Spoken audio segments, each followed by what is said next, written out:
الحمد لله وكفى وسلام على عباده الذين اصطفى أما بعد فأعوذ بالله من الشيطان الرجيم بسم الله الرحمن الرحيم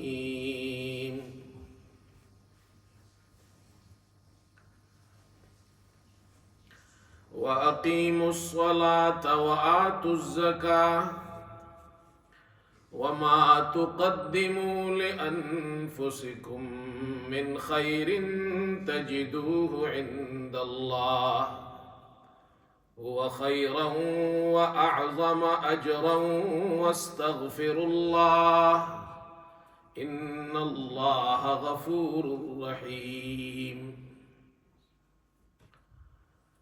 صدق اللہ مولانا العظیم۔ بزرگان محترم اور برادران عزیز، اللہ رب العزت نے جو دین ہمیں عطا فرمایا ہے وہ دین اسلام ہے۔ ان الدین عند اللہ الاسلام، بے شک اسلام ہی اللہ کے یہاں پسندیدہ دین ہے۔ وَمَن يَبْتَغِ غَيْرَ الْإِسْلَامِ دِينًا فَلَن يُقْبَلَ مِنْهُ، اور ایک جگہ ارشاد فرمایا جو اسلام کے علاوہ کسی اور دین کو تلاش کرے گا تو وہ ہرگز اس سے قبول نہیں کیا جائے گا۔ وَهُوَ فِي الْآخِرَةِ مِنَ الْخَاسِرِينَ، اور آخرت میں وہ خاسرین میں سے ہوگا۔ خاسرین ان لوگوں کو کہا جاتا ہے جو نقصان اٹھانے والے ہوں، ان کا نقصان ہوگا، اور آخرت کا نقصان سب سے بڑا نقصان ہے۔ دنیا کے تمام نقصانات کو جمع کیا جائے تو آخرت کا نقصان سب سے بھاری ہے۔ دین کہتے ہیں زندگی گزارنے کے طریقے کو، تو اللہ نے جو زندگی گزارنے کا طریقہ ہمیں دیا ہے وہ دین اسلام ہے، اور یہ دین کامل دین ہے۔ ایسا دین اللہ نے ہمیں عطا فرمایا، اور یہ جو دین اسلام ہے میرے دوستو، اس کی بنیاد 5 چیزوں پر رکھی گئی ہے۔ رسول کریم صلی اللہ علیہ وسلم نے ایک حدیث میں ارشاد فرمایا، بنی الاسلام علی 5، اسلام کی بنیاد 5 چیزوں پر رکھی گئی ہے۔ شہادت اللہ الہ الا اللہ وان محمد رسول اللہ، اس بات کی گواہی دینا کہ اللہ ایک ہے اور محمد صلی اللہ علیہ وسلم اللہ کے رسول ہیں۔ یہ پہلی چیز، پہلی بنیاد یہ عقیدہ ہے۔ دوسری چیز وہ اقام الصلاۃ، نماز قائم کرنا، و ایتاء الزکاۃ، زکوٰۃ ادا کرنا۔ تیسری چیز والحج، جس پر حج فرض ہو حج ادا کرے، و صوم رمضان، رمضان کا روزہ رکھنا۔ یہ 5 چیزیں یہ دین کی بنیادیں کہلاتی ہے، ارکان اسلام کہتے ہیں ان کو۔ معنی یہ ہے دین اسلام ان بنیادوں پر قائم ہے۔ پورا دین یہ نہیں ہے، یہ صرف یہ 5 چیزیں پورا دین ہے۔ کچھ لوگ غلط فہمی میں مبتلا ہے، وہ سمجھتے ہیں کہ جی کلمہ پڑھنے کے بعد نماز، روزہ، زکوٰۃ، حج، بس یہ آپ نے کر لیا تو آپ کا دین مکمل ہو گیا، باقی آپ کی مرضی ہے، آپ جو چاہے کریں۔ ایسا نہیں ہے۔ دین کہتے ہیں زندگی گزارنے کے طریقے کو۔ آپ اپنے گھر میں کیسی زندگی گزاریں گے، بازار میں کاروبار کیسے کریں گے، معاشرے کے اندر کیسے تعلقات قائم رکھیں گے، لین دین معاملات کیسے کریں گے، اخلاق کیسے ہونے چاہیے، یہ سارا دین ہے۔ کچھ لوگوں کا خیال یہ ہے کہ جی ہم تو نماز بھی پڑھتے ہیں، روزہ بھی رکھتے ہیں، زکوٰۃ بھی دیتے ہیں، حج بھی کر لیا ہے، باقی ہماری مرضی ہے۔ ایسا نہیں۔ کہاں سے آپ کماتے، آمدنی حلال ہے یا نہیں؟ کاروبار جو آپ کر رہے ہیں وہ شریعت کے مطابق ہے یا نہیں؟ لین دین معاملات درست ہے یا نہیں، معاشرت، گھر کی زندگی، باہر کی زندگی ٹھیک ہے یا نہیں، یہ سب کے میرے دوستوں ان سب کے مجموعے کا نام دین ہے۔ دین کے اندر پہلی چیز عقائد ہے، عقیدہ درست ہو، دوسری چیز عبادات ہے جس میں نماز بھی آ گیا، روزہ بھی آ گیا، زکوٰۃ بھی آ گیا، حج بھی آ گیا، یہ دو چیزیں ہو گئی۔ تیسری چیز وہ معاشرت ہے، ہماری زندگی، ہماری گھریلو زندگی، ہم معاشرے میں کیسے انسان بن کر رہیں گے۔ چوتھی چیز معاملات ہے، لوگوں کے ساتھ جو لین دین ہے، کاروبار ہے، بزنس ہے، یہ کیسے ہوگا۔ پانچویں چیز اخلاق ہے، اخلاق ہمارے کیسے ہوں گے۔ ان پورے مجموعے کا نام دین ہے۔ مشرکین نے حضرت صلی اللہ علیہ وسلم کے زمانے میں مسلمانوں کا مذاق اڑایا اور کہا کہ تمہارے نبی یعنی محمد صلی اللہ علیہ وسلم تمہیں بیت الخلاء جب تم جاتے ہو قضاء حاجت کے لیے اس کا طریقہ بھی سکھاتے ہیں۔ یہ مذاق اڑایا انہوں نے،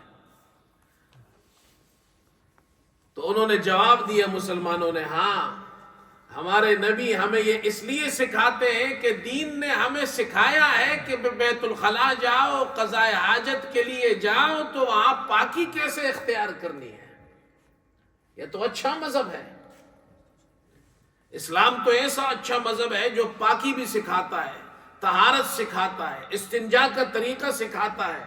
آپ صلی اللہ علیہ وسلم نے ایک حدیث میں ارشاد فرمایا کہ پیشاب کے قطروں سے بچو، اپنے کپڑوں کو بھی بچاؤ، جسم کو بھی بچاؤ۔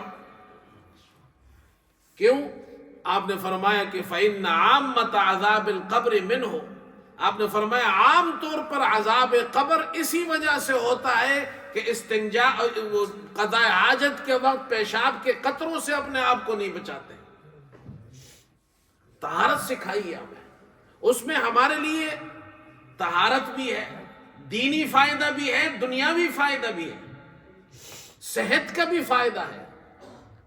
آپ صلی اللہ علیہ وسلم نے قرآن پاک میں ایک آیت نازل ہوئی اہل قباء کے بارے میں کہ اللہ ان کو پسند فرماتے ہیں جو توبہ کرنے والے ہیں اور پاکی اور صفائی اور نظافت اور طہارت، خوب اچھی طرح طہارت حاصل کرنے والے ہیں۔ آپ صلی اللہ علیہ وسلم نے اہل قباء سے پوچھا تمہاری ایسی کیا طہارت ہے کہ اللہ نے تعریف کی ہے؟ انہوں نے آپ صلی اللہ علیہ وسلم سے یہ عرض کیا، اے اللہ کے رسول، جب ہم قضاء حاجت کے لیے جاتے ہیں تو استنجا پہلے ڈھیلوں سے کرتے ہیں، اس کے بعد پانی سے کرتے ہیں۔ آپ نے فرمایا اسی لیے اللہ نے تمہاری تعریف کی ہے قرآن میں۔ کتنی بڑی بات، طہارت، یہ بہت بڑی چیز ہے، اور اس میں ہمارا دنیاوی اور صحت کا بھی فائدہ ہے۔ میں ایک مرتبہ اپنے ڈاکٹر کے پاس گیا، پرانی بات ہے، جی پی جو ہماری ڈاکٹر تھی وہ ریٹائرڈ ہو گئی ہے، تو اس سے اس کو معلوم تھا کہ میں مسلمان ہوں اور مسلمانوں کا امام ہوں، تو وہ مجھ سے بات چیت کیا کرتی تھی دین کے بارے میں، اسلام کے بارے میں۔ تو مجھ سے ایک دن وہ کہنے لگی تمہارا مذہب بڑا اچھا مذہب ہے، اسلام بڑا اچھا مذہب ہے، اور اس کی وجہ یہ کہ تم مسلمان جب ٹوائلٹ جاتے ہو تو فراغت کے بعد تم پانی سے استنجا کرتے ہو، پانی سے اپنے آپ کو دھوتے ہو، اور پانی سے استنجا کرنے کا یہ فائدہ ہے کہ اس مخصوص جگہ جہاں انسان استنجا کرتا ہے اس کی شرمگاہ، وہاں پر بہت سی ایسی بیماریاں ہیں جو پانی سے استنجا کرنے کی وجہ سے وہ بیماریاں لاحق نہیں ہوتی۔ اور فرمایا کہ ہمارے معاشرے میں ایسے لوگ ہیں جو پانی سے استنجا نہیں کرتے، ٹیشو پیپر استعمال کرتے ہیں، اور ایسے بہت سے لوگ ان بیماریوں میں مبتلا ہیں۔ یہ ایک غیر مسلم ڈاکٹر کا کہنا ہے، اسلام اتنا اچھا مذہب ہے، اتنا خوبصورت مذہب ہے۔ اس لیے میرے دوستو، اسلام تو ہمارے لیے سہولت لے کر آیا ہے۔ یہ اور بات ہے کہ لوگ کہتے ہیں کہ جی، بعض لوگ، سب نہیں کہتے، کچھ لوگ کہتے ہیں کہ اسلام پر عمل کرنا بہت مشکل ہے۔ یہ مولوی صاحب، ہم تو اسلام پہ نہیں چل سکتے، یہ تو بڑا مشکل ہے۔ اسلام پہ چلنا مشکل نہیں، اسلام تو بہت آسان ہے۔ آپ نماز کھڑے ہو کر نہیں پڑھ سکتے ہیں، سجدہ نہیں کر سکتے ہیں، زمین پر سجدہ نہیں کر سکتے، بیٹھ کر نماز پڑھیں، رکوع اور سجدہ اشارے سے کریں، اس سے اچھا مذہب اور کیا ہوگا؟ پانی نہیں ہے، تیمم کریں، قبلہ آپ کو نہیں معلوم، کوئی ہے نہیں پوچھنے، اس سے پوچھا جائے، ایسی جگہ آپ چلے گئے، قبلہ نہیں معلوم ہو سکتا آپ کو۔ ویسے انگلینڈ والوں کو میں ہمیشہ یہ کہتا ہوں، یہاں والوں کو، قبلہ معلوم کرنا انگلینڈ میں بہت آسان ہے، کوئی ایکسکیوز نہیں ہے، کوئی عذر نہیں کہ جی میں تو سفر کر رہا تھا، مجھے قبلہ نہیں معلوم۔ پہلا طریقہ قبلہ معلوم کرنے کا انگلینڈ کے اندر وہ یہ ہے، یہ جتنے گھروں کے اندر ڈشز لگے ہوئے ہیں نا، یہ ٹی وی کے سیٹلائٹ ڈشز جو لگے ہوئے ہیں، یہ جتنے ڈشز ہیں، یہ سارے ڈشز یہ قبلے کی طرف رخ کر رہے ہیں۔ آپ انگلینڈ میں، انگلینڈ کے باہر نہیں، صرف انگلینڈ کی بات کر رہا ہوں، باہر کا مجھے نہیں پتا۔ انگلینڈ میں جتنے ڈشز لگے ہوئے ہیں، سب قبلے کی طرف رخ، ان تمام ڈشز کا قبلے کی طرف رخ ہے۔ بس ڈش کو آپ دیکھیں، جس طرف ڈش ہو وہی قبلہ ہے۔ اگر یہ بھی آپ کو نہیں معلوم، ڈش بھی نہ ہو، تو نارتھ معلوم کریں، نارتھ کس طرف ہے۔ اب یہ نارتھ ہے، یہ ساؤتھ ہے، یہ ایسٹ ہے، تو بٹوین ساؤتھ اینڈ ایسٹ یہ قبلہ ہے۔ نارتھ معلوم ہو جائے، نارتھ کی طرف رخ کرو، اور پھر اپنا یہ چہرہ یوں موڑے دائیں کندھے کی طرف، تو یہ آنکھ جس طرف آپ کی نگاہ جا رہی ہے، یہ آپ کا قبلہ ہے۔ دو طریقے ہو گئے۔ تیسرا طریقہ بہت آسان ہے، موبائل آپ کے پاس ہے، موبائل سے آپ قبلہ آسانی سے معلوم کر سکتے ہیں، قبلہ ڈائریکشن۔ اگر کوئی کہے جی میرے پاس موبائل بھی نہیں ہے، مجھے نارتھ بھی نہیں معلوم، میں ایسی جگہ پھنس گیا جہاں ڈش بھی نہیں ہے، تو میں کیا کروں؟ آپ پھر بھی نماز پڑھ سکتے ہیں، اور اس کا طریقہ کیا ہے؟ اسلام نے ہمیں، اسلام کتنا اچھا مذہب ہے، اسلام کہتا ہے تحری کرو۔ تحری کس کو کہتے ہیں؟ تحری کہتے ہیں تھنکنگ کو، سوچنے کو، تھوڑی دیر سوچیں، اور سوچنے کے بعد آپ نے اندازہ لگایا، تحری کی، اندازہ لگایا قبلہ اس طرف ہے، اس طرف آپ نے نماز پڑھ لی۔ نماز آپ نے پڑھ لی، نماز کے بعد آپ نے اس طرف نماز پڑھی، سوچ کر، تحری کر کے، اندازہ لگایا، نماز اس طرف پڑھ لی۔ نماز پڑھنے کے بعد آپ کو پتہ چلا قبلہ اس طرف تھا، نماز آپ کی ہو گئی ہے، لوٹانے کی ضرورت نہیں ہے۔ اس سے آسان مذہب اور کیا ہوگا؟ لوگ کہتے ہیں اسلام مشکل، اسلام مشکل نہیں، اسلام بہت آسان مذہب ہے، اور لوگ نماز نہیں پڑھتے ہیں، ایکسکیوز بناتے ہیں۔ کچھ لوگ کہتے ہیں جی ہمارے کپڑے ناپاک ہیں، یہاں جنازہ ہوتا ہے، بعض لوگ جنازے کی نماز نہیں پڑھتے، کھڑے رہتے ہیں، کیوں نہیں پڑھتے؟ جی کپڑے ناپاک ہیں۔ کتنے لوگ ایسے ہیں، میں نے خود دیکھا ہے، مسجد میں یہاں نماز کا وقت ہوتا ہے، ہم نے ان سے کہا بھائی اذان ہو گئی ہے، نماز کا وقت ہے، آئے نماز پڑھے، کہتے ہیں مولوی صاحب میرے کپڑے ناپاک ہیں۔ کتنے افسوس کی بات ہے، آپ کوئی بچے تو نہیں ہیں کہ آپ کہہ رہے ہیں میرے کپڑے ناپاک ہیں؟ کپڑے تو بچے کے ناپاک ہوتے ہیں، یا کوئی بیمار آدمی ہو، بہت بوڑھا ہو، ضعیف العمر ہو، سلسلے بول کی بیماری ہو، جوان ہیں، ہٹے کٹے ہیں، کام کاج کرتے ہیں، آپ کے کپڑے کیوں ناپاک؟ دنیا کی ہر چیز ہمیں سمجھ میں آتی ہے، ہم اپنے کپڑے کیوں صاف نہیں رکھتے؟ قیامت کے دن اللہ کو کیا جواب دیں گے کہ نماز نہیں پڑھی اس لیے کہ میرے کپڑے ناپاک تھے؟ یہ عذر اللہ کے یہاں قابل قبول نہیں ہے۔ کچھ لوگ کہتے ہیں جی مولوی صاحب ہم تو کام کاج کرتے ہیں، یعنی ان کا خیال یہ ہے کہ نماز پڑھنا بیکار لوگوں کا کام ہے۔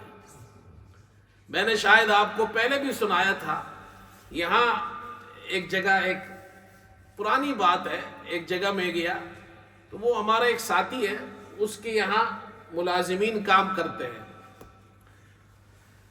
تو کبھی کبھی ہم وہاں جاتے تھے، تو اس کا جو ملازم تھا اس کو میں نے کہا کہ بھائی نماز پڑھنے آیا کرو، مسجد میں آیا کرو، کم از کم ایک نماز مسجد میں پڑھ لو۔ وہ کہنے لگا مولوی صاحب میں تو کام کرتا ہوں۔ میں نے کیا کہتا ہے، میں کام کرتا ہوں، میرے پاس تو ٹائم نہیں ہے۔ میں نے کہا چلو بھائی پورے دن میں نہیں آ سکتے ہو، ایک وقت آ جاؤ۔ کہتے نہیں میں مصروف ہوں۔ میں نے کہا یہ جتنے لوگ مسجد میں آتے ہیں یہ سب مصروف ہوتے ہیں، آپ کا کیا خیال ہے بیکار لوگ مسجد میں نماز پڑھتے ہیں جن کا کوئی کام نہ ہو؟ کہنے لگے میں گھر میں پڑھتا ہوں۔ تو میں نے کہا پھر مسجد کی کیا ضرورت ہے، مسجد بند کر دیتے، مولوی صاحب کو تنخواہ دیتے ہیں، یہ اتنا بڑا نظام چل رہا ہے، یہ بل پے کرتے ہیں، بس یہ بند کر دے، سب گھر میں نماز پڑھیں۔ کہنے لگا اچھا مولوی صاحب میں سمجھ گیا، میں آئندہ آؤں گا، کوشش کروں گا۔ اور ایک آدمی نے مجھ سے کہا، میں نے کہا عید کا دن تھا، دوسرے دن عید کا دن تھا، وہ میرا ساتھی تھا، ہم ایک جگہ پڑھتے تھے تو وہ میرے ساتھ تھا اس کلاس میں، تو میں نے اس کو کہا کہ آپ صبح عید کا دن ہے تو آپ نماز کے لیے آ جائیں۔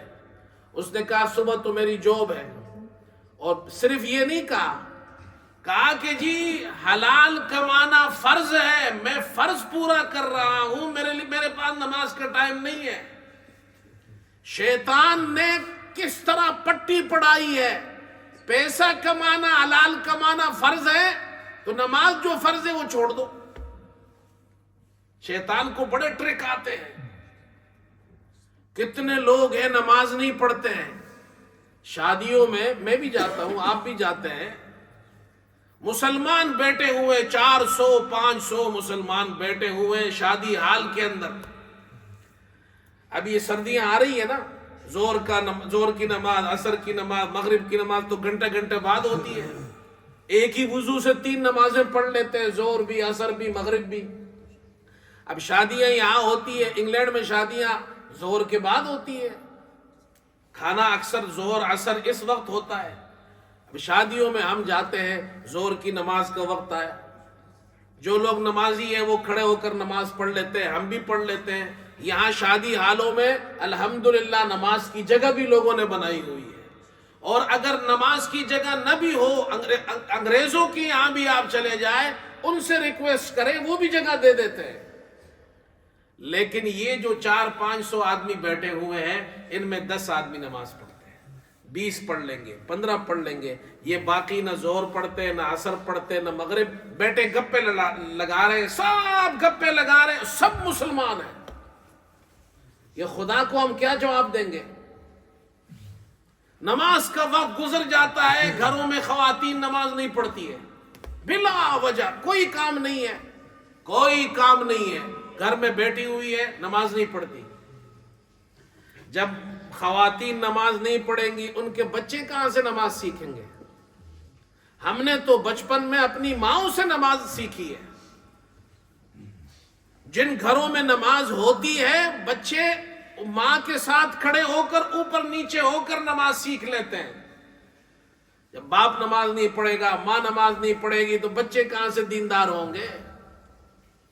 پھر جب 20-25 سال کے بعد بچہ جوان ہو جاتا ہے، پھر ماں باپ بوڑھے ہو جاتے ہیں، پھر روتے روتے مسجد آتے ہیں، مولوی صاحب میرے بچے کو تعویذ لکھ کر دے دے، میرا بچہ گمراہ ہو گیا ہے، میرا بچہ میری بات نہیں مانتا۔